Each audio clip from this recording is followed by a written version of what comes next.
সাপ পুরনো একটা শহরের অলিতে গলিতে যে গল্প লুকিয়ে থাকবে সেটাই স্বাভাবিক।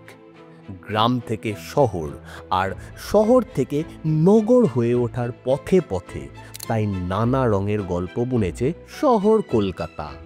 এই যেমন ধরা যাক বৈঠকখানা বাজারের কথা।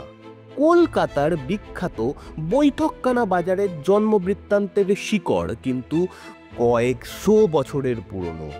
কেন এমন অদ্ভুত নামে পরিচিত একটা বাজার ও তার সংলগ্ন রাস্তা?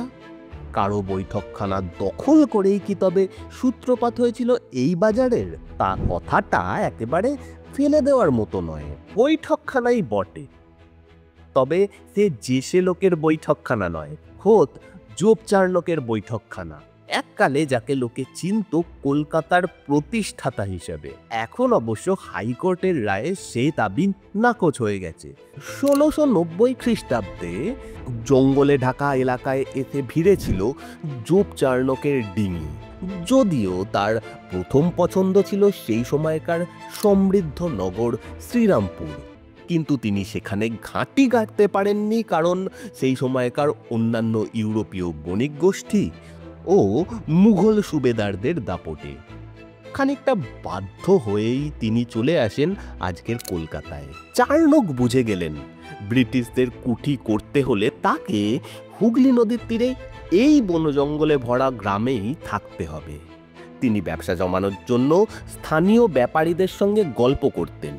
পরনে ঢিলে ঢালা পায়জামা আর কামিজ, গড়গড়া বা দেশি হুকোয় টান দিতে দিতে চার্ণক সাহেব আড্ডা দিতেন সুতানুটি গ্রামের বিশাল এক বট গাছের নিচে।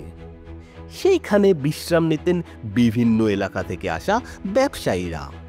আজ যেখানে বউবাজার স্ট্রিট এসে মিশেছে লোয়ার সার্কুলার রোড বা এজেসি বোস রোডে, সেখানেই ছিল সেই বিশাল বটগাছ।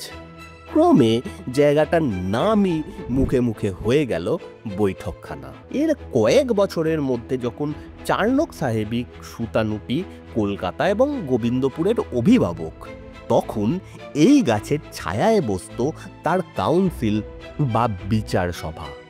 কথিত আছে বউবাজার স্ট্রিট তৈরির সময় 1799 খ্রিস্টাব্দে ওই বটগাছ কাটা হয়।